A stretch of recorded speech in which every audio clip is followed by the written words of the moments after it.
ನಮಸ್ಕಾರ. ಕಾರ್ಮಿಕ ಇಲಾಖೆ ವತಿಯಿಂದ ಮಂಡ್ಯ ಜಿಲ್ಲೆಯಲ್ಲಿ ಅಸಂಘಟಿತ ಕಾರ್ಮಿಕರಿಗಾಗಿ ಪ್ರಧಾನಮಂತ್ರಿ ಶ್ರಮಯೋಗಿ ಮಾನ್ಧನ್ ಯೋಜನೆ PMSYM ಈ ಯೋಜನೆಯನ್ನು ಒಂದು ನೋಂದಣಿ ಅಭಿಯಾನವನ್ನು ನಾವು ಕೈಗೊಂಡಿದ್ದೇವೆ.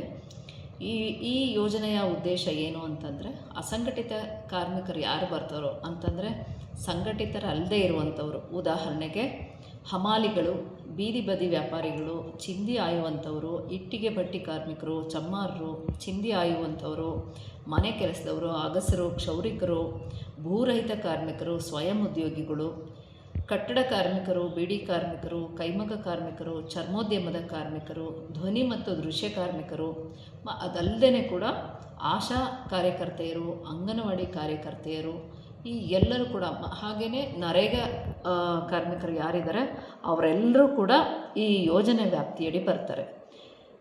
ಇದರ ಉದ್ದೇಶ ಏನು ಅಂತಂದರೆ, ಅಸಂಘಟಿತ ಕಾರ್ಮಿಕರಿಗೆ ಯಾವುದೇ ಒಂದು ಸೋಷಿಯಲ್ ಸೆಕ್ಯೂರಿಟಿ ಇರೋದಿಲ್ಲ. ಹಾಗಾಗಿ ಅವರಿಗೆ 60 ವರ್ಷ ತುಂಬಿದ ನಂತರ ಪಿಂಚಣಿ ಯೋಜನೆಯನ್ನು ನೀಡುವ ಸಲುವಾಗಿ ಸರ್ಕಾರ ಇದನ್ನು ನೋಂದಣಿ ಅಭಿಯಾನವನ್ನು ಕೈಗೊಂಡಿದೆ.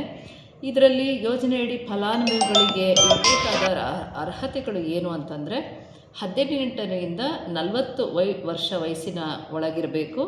ಅವರ ಮಾಸಿಕ ಆದಾಯ 15,000 ಒಳಗಿರಬೇಕು.